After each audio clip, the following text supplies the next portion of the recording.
Existem histórias que desafiam a lógica. Mistérios que atravessam décadas sem respostas. Feridas que nunca cicatrizam, não importa quanto tempo passe. Esta é uma dessas histórias. Uma história sobre uma noite que destruiu uma família. Sobre um segredo enterrado por 25 anos. E sobre uma verdade tão impossível que ninguém ousava acreditar. Até que ela bateu à porta. Novembro de 1998. Mansão Bela Vista, Zona Sul de São Paulo. Uma propriedade imponente cercada por muros altos, jardins perfeitamente cuidados e câmeras de segurança que, naquela noite específica, misteriosamente falharam. Dentro da mansão, a família Monteiro vivia o que parecia ser uma vida perfeita. Eduardo Monteiro, empresário bem-sucedido do ramo imobiliário. Clarice Monteiro, arquiteta renomada. E a pequena Isabela, uma bebê de apenas 8 meses, com olhos azuis brilhantes e uma marca de nascença em forma de lua crescente no ombro esquerdo. Um detalhe que, anos depois, seria crucial para desvendar o impossível. Era uma terça-feira comum. Ou deveria ser. A babá da noite, Mariana Santos, estava cuidando de Isabela enquanto os pais jantavam com investidores em um restaurante nos Jardins. Por volta das 22h30, Mariana ligou para Clarice. Sua voz estava estranhamente calma, quase mecânica. Disse que Isabela havia acabado de adormecer, que tudo estava bem, que não havia com o que se preocupar. Foram suas últimas palavras antes de desaparecer completamente da face da terra. Junto com a bebê. 25 anos depois. Março de 2024. A mesma mansão, agora com paredes levemente desbotadas pelo tempo, jardins não mais tão perfeitos, e um silêncio que parecia ter se instalado permanentemente nos corredores. Eduardo tinha 68 anos. Clarice, 65. Ambos carregavam o peso dos anos como quem carrega pedras nas costas. A vida havia continuado porque não havia outra escolha, mas nunca havia realmente recomeçado. Foi quando Maria Aparecida, a governanta que trabalhava com a família há 15 anos, anunciou sua aposentadoria. Ela precisava descansar. Os Monteiro precisariam de alguém novo. Alguém que pudesse cuidar da casa, preparar refeições, manter a rotina funcionando. Foi Eduardo quem sugeriu contratar através de uma agência especializada. Ele não queria entrevistas. Não queria olhar para rostos jovens e ser lembrado de que sua filha, se estivesse viva, teria exatamente a idade das candidatas. Então delegou tudo para a agência. Enviaram currículos. Fizeram verificações de antecedentes. Selecionaram 3 finalistas. E uma delas era Laura Mendes. 25 anos. Cabelos castanhos escuros até os ombros.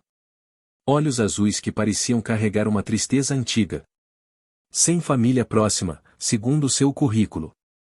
Órfã desde a infância. Criada em diferentes casas de acolhimento. Formada em gastronomia, com experiência em casas de família de alto padrão. Referências impecáveis. Nenhum registro criminal. Nada que levantasse suspeitas. Nada, exceto uma sensação estranha que Clarice não conseguia nomear quando viu a foto de Laura pela primeira vez. Ela parece familiar, Clarice murmurou para Eduardo enquanto folheavam os currículos juntos na sala de estar. Eduardo mal olhou. Para ele, todos os rostos jovens pareciam iguais agora, lembretes de uma vida que nunca viveram, de uma filha que nunca conheceram além dos primeiros 8 meses. A chegada de Laura. Laura chegou numa manhã de abril. Carregava apenas uma mala pequena e uma mochila surrada. Quando Clarice abriu a porta, as 2 mulheres ficaram paradas por um momento que se estendeu além do confortável.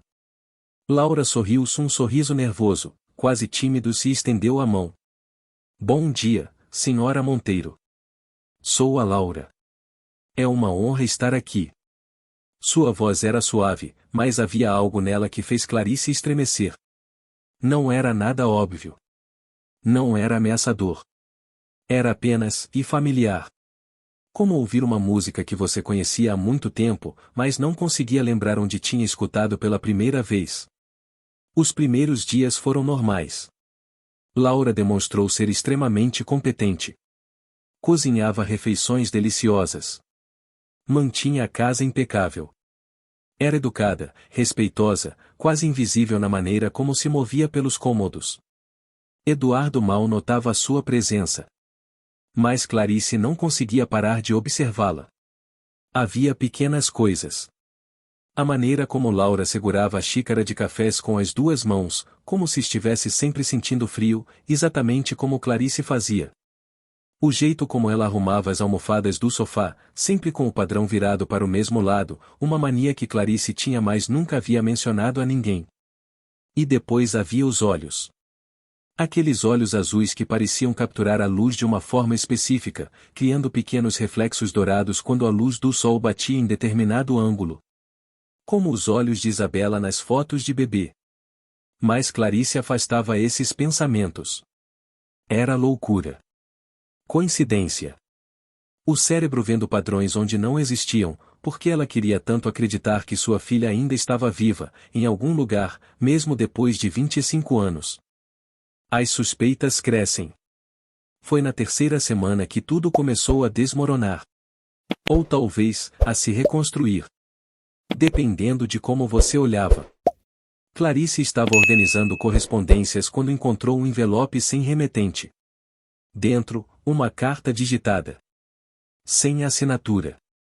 Apenas 3 linhas que fizeram seu coração parar. Às vezes, o que foi perdido não está perdido. Às vezes, está apenas esperando o momento certo para voltar. Observe a lua crescente. Lua crescente. A marca de nascença de Isabela. Ninguém sabia sobre isso. Eles nunca haviam divulgado esse detalhe para a imprensa, justamente para evitar falsos positivos, pessoas se passando por sua filha para extorquir dinheiro. Apenas a família próxima e os investigadores principais conheciam aquele detalhe específico. Clarice sentiu as mãos tremerem. Subiu até o quarto de Isabela preservado exatamente como estava em 1998 e tirou do armário uma caixa de sapatos cheia de fotografias. Fotos que ela raramente olhava porque doíam demais. Bebê Isabela no banho. Isabela sendo trocada. Isabela dormindo. E em uma delas, uma foto tirada pela babá Mariana 2 semanas antes do desaparecimento, a pequena marca de nascença era perfeitamente visível no ombro esquerdo. Clarice desceu as escadas lentamente, a foto na mão, o coração batendo tão forte que parecia querer escapar do peito.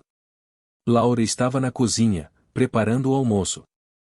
Usava uma blusa de manga longa, como sempre usava. Clarice nunca tinha visto seus braços ou ombros descobertos. Laura, Clarice chamou, tentando manter a voz firme. Podemos conversar? Laura se virou.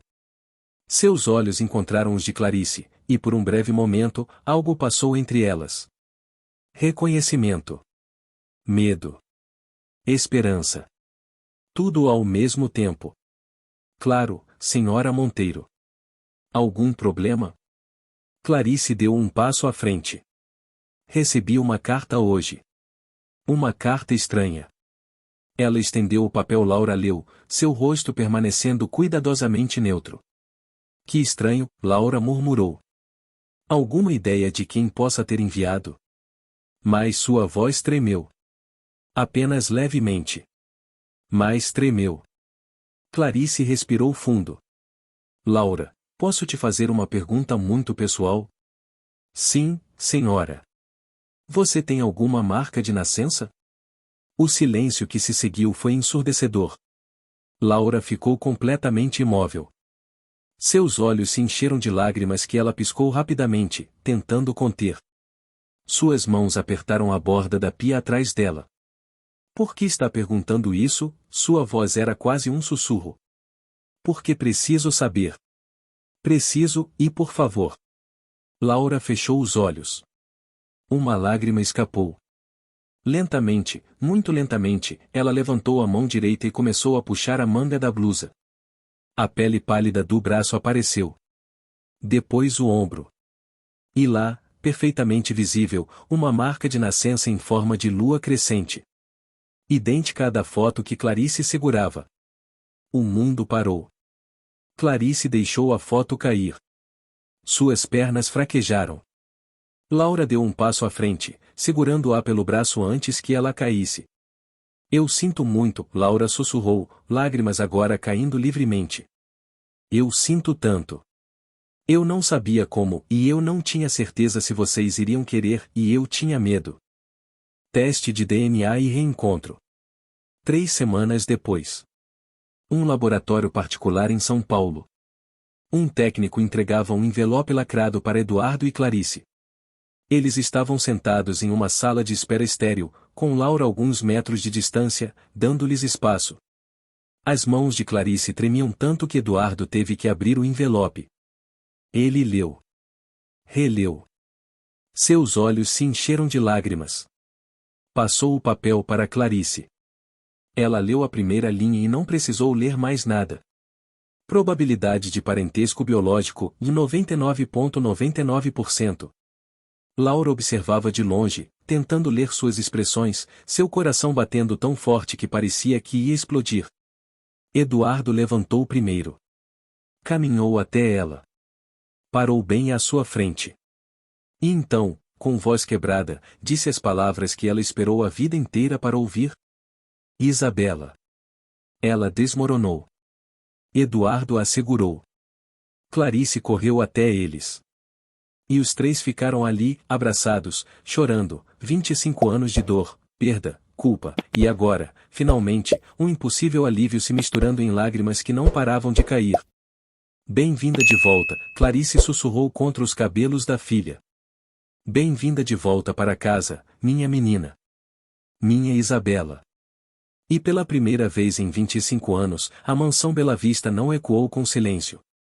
Ecoou com vida. Com a promessa de recomeço. Com a prova de que às vezes, apenas às vezes, o impossível pode acontecer. As pessoas perdidas podem ser encontradas. E o tempo, por mais cruel que seja, não consegue apagar completamente o vínculo entre mãe, pai e filha. A família Monteiro estava completa novamente. Não da maneira que imaginaram. Não sem cicatrizes. Mas completa. E era o suficiente. Era mais do que suficiente. Era tudo.